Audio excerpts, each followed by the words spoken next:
Imagine you're invited to witness this unveiling of a totally breathtaking restoration of a grand historical monument.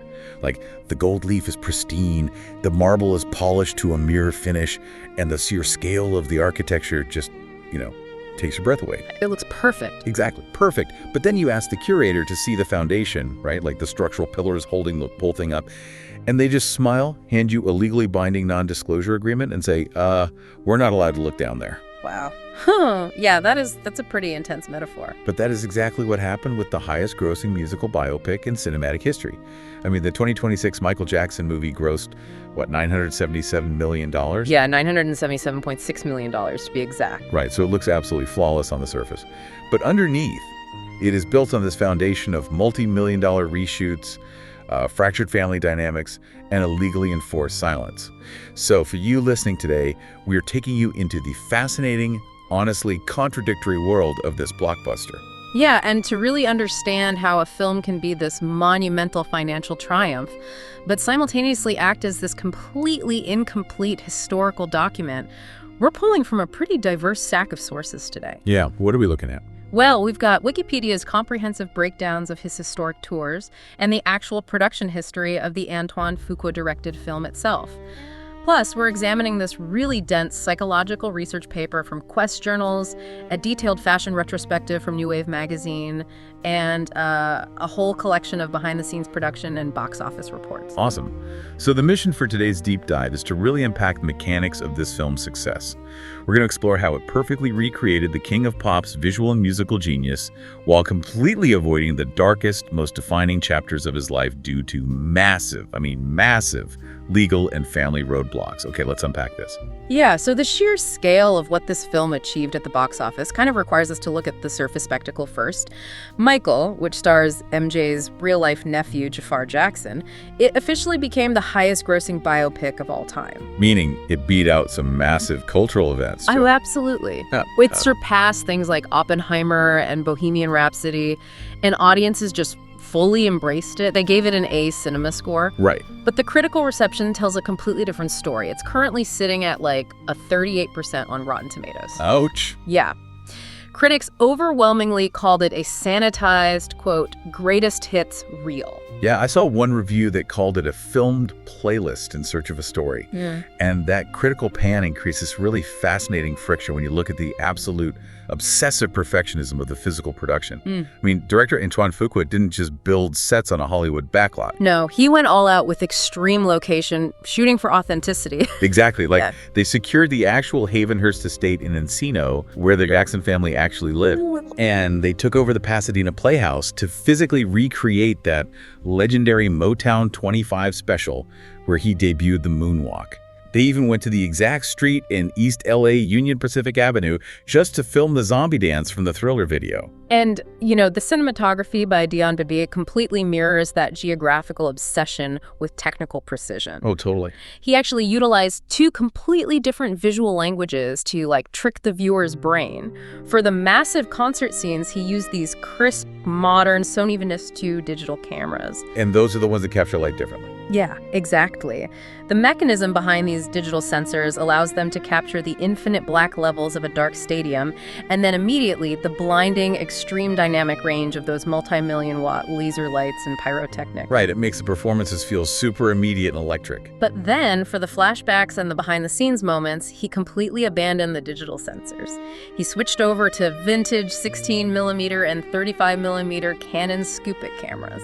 I love that detail, because using actual celluloid film stock for those scenes physically changes the image, It does. The emulsion on the film, the physical grain, even the slight jitter as the film weaves through the camera gate, it triggers this psychological response in the viewer. Yeah, it creates this seamless blend where your brain just naturally interprets the new footage as genuine archival 1970s and 80s documentary memory. Exact. But okay, my favorite production detail highlights just how chaotic this pursuit of perfection could get. Oh, the John Landis story. Yes. So they were filming the recreation of the Thriller video, right? Yeah.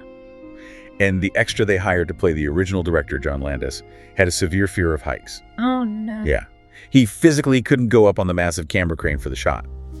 So Fuqua is scrambling. He looks around the set, and sees one of his assistant directors literally just leaning against a fan, smoking a cigarette, looking perfectly native to the 1980s. Just completely by chance. Right. And Fuqua just points at him and says, you're John Landis now. It just highlights that for all the meticulous planning, capturing the magic of that era still required this spontaneous, on-the-ground improvisation. Yeah, and here's where I kind of push back a bit.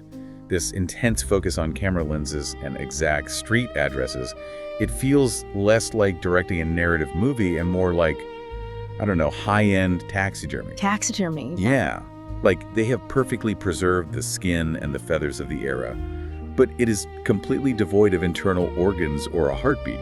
Like, if the physical recreation of the man is so flawless, it makes sense that critics are panning it as an empty shell. Well, see, perfecting the physical illusion was actually the easy part for the filmmakers because Michael Jackson's entire public life was already a meticulously crafted visual performance. Right, that makes sense. Recreating the spectacle is simply holding up a mirror to the illusion Michael already built.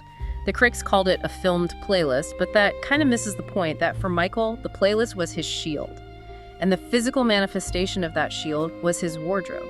The clothes were basically the architecture of the illusion. Exactly.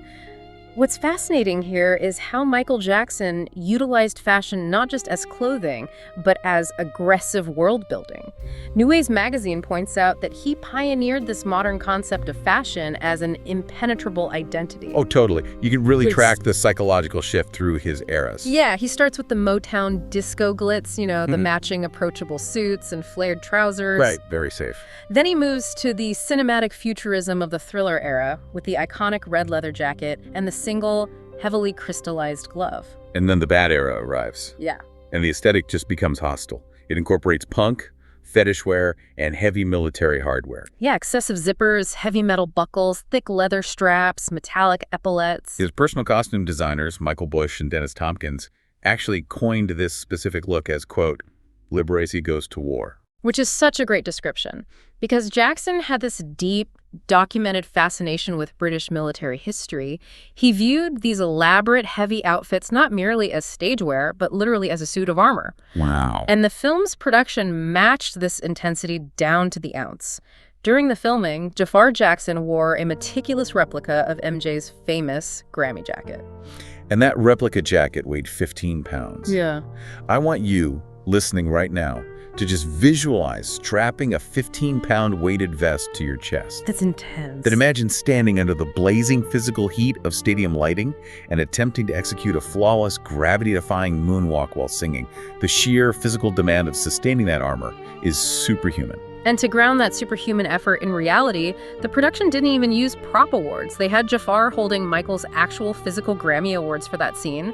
The commitment to feeling the literal physical weight of his legacy was absolute. But when you look at the scale of the worlds he built, you see why he needed the armor. The sources highlight the Bad Tour specifically, which grossed $125 million and drew 4.4 million people. Just staggering numbers. He sold out Wembley Stadium 7 consecutive times.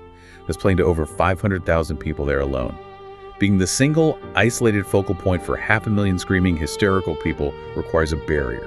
The 15-pound jackets, the military epaulets, the obsession with looking invincible it operates as this highly engineered defense mechanism. It was the heaviest, shiniest armor possible to protect a highly vulnerable, fragile person underneath. Yeah. And if the fashion was his physical armor, protecting his body from the crushing weight of the public, then the script of the Michael biopic essentially became his historical armor. It protects his legacy from the crushing weight of reality. Right. Because if you watch the movie, the narrative momentum builds and builds, capturing all the hysteria of the tours, and then it just hits a brick wall. The film ends abruptly right at the start of the Bad Tour. It completely severs the timeline before his later, life-altering controversies ever occur. And that abrupt ending was a massive pivot, because early drafts of John Logan's script were vastly different and, honestly, far more confrontational. The narrative was originally structured to open in medias res in 1993, specifically depicting the police raid on Neverland Ranch. Wow, really? That's a completely different movie. Completely different. It was designed to deal heavily and directly with the child sexual abuse allegations that fundamentally define the later half of his life. But changing a movie's entire narrative trajectory after the script is locked and after cameras have already rolled, that isn't a creative whim, it's a forced hand. Something massive had to have broken behind the scenes to trigger the removal of the entire third act. Right. And the mechanism that forced the change was a legally binding roadblock. During the final clearance checks, the producers were confronted with a strict clause embedded in a 1994 out-of-court settlement between Michael Jackson and Jordan Chandler. The 13-year-old accuser from the initial 1993 case. Exactly.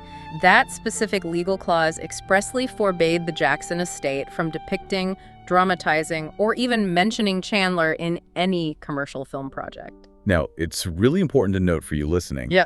Our goal today isn't to litigate these allegations or take a stance on Jackson's guilt or innocence.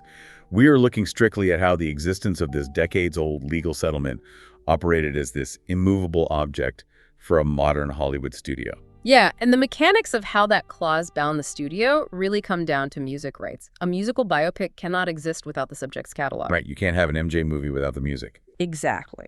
To secure the rights to Thriller, Billie Jean, Beat It, Lionsgate, and Universal had to partner with the Jackson estate.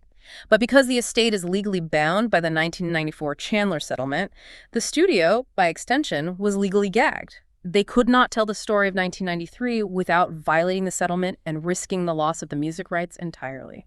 And because they only realized the severity of this clause after principal photography had wrapped, they were forced into emergency mode. They had to scrap the original third act entirely. You can't just delete scenes, No, you have to write a whole new climax. Yes, you have to rehire the crew and shoot a completely different ending.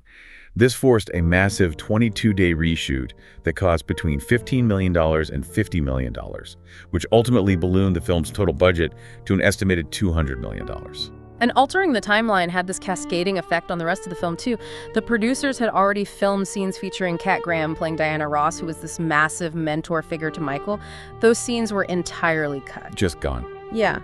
When you chop off the 1990s and 2000s from the timeline, you lose the narrative space for later historical moments. Plus, once the legal red flags went up regarding the Chandler settlement, the estate likely clamped down on the depiction of all secondary figures to avoid any further legal liabilities. Which makes sense legally, but the fallout from this sanitized, legally mandated rewrite caused massive fractures within the Jackson family itself. Yeah. Janet Jackson, Rebby Jackson, and Randy Jackson all completely refused to participate in the film or even allow their likenesses to be used. That's very telling. It is. And the most vocal detractor, actually, was Michael's own daughter, Paris Jackson. She had zero involvement in the production and took to social media to slam the film.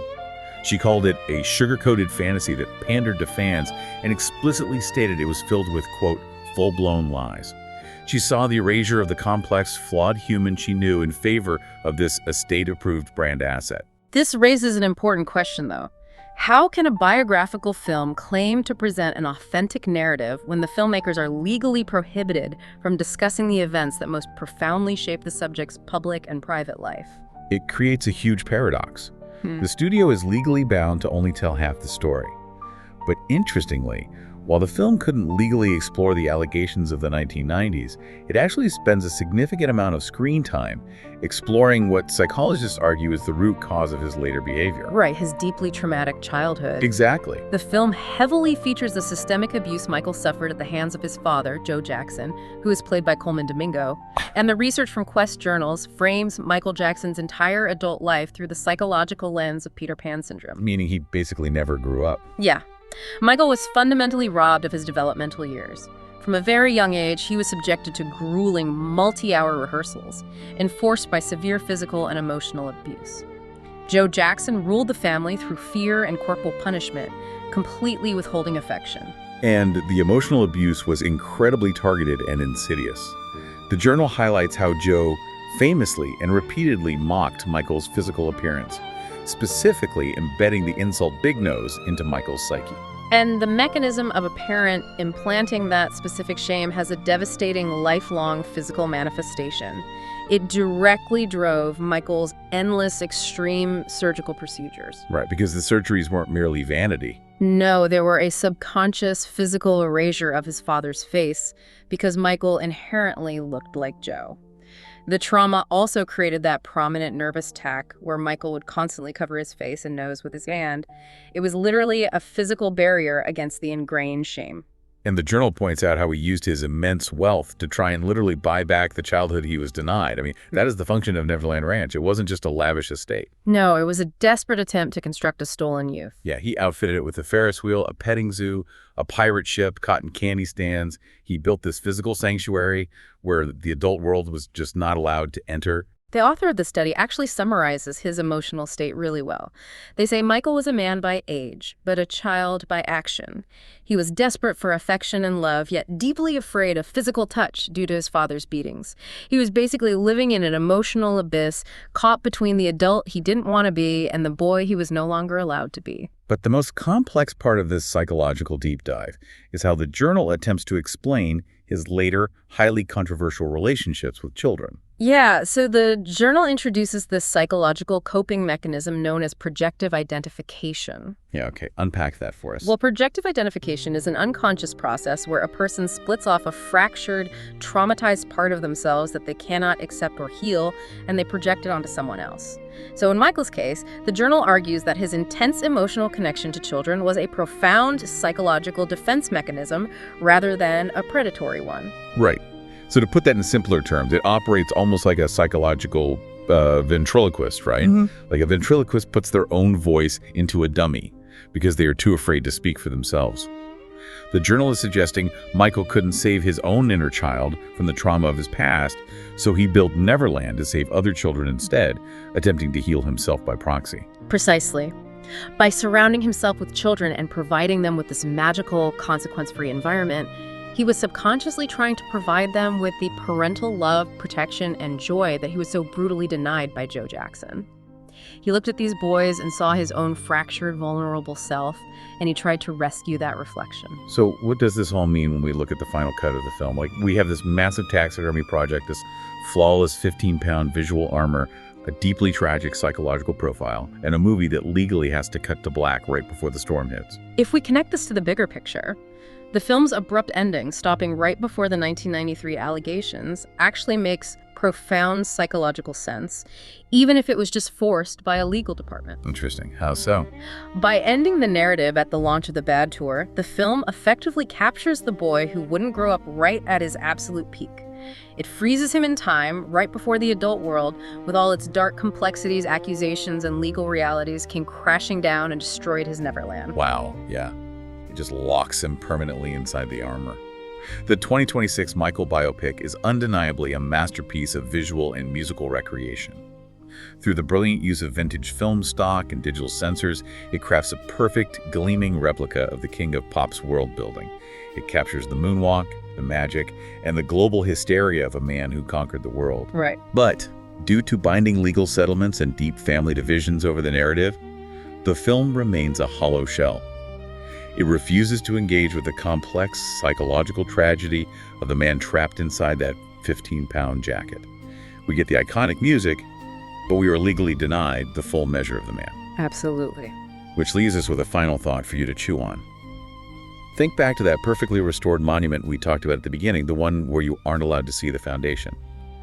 If a biographical film legally cannot depict the controversies that defined a subject's life, are we entering a new era where biopics are no longer historical documents, but rather high-budget, state-sanctioned alternate realities? And knowing that the foundation might be hidden behind a non-disclosure agreement, does that change how you will watch movies based on true stories from now on?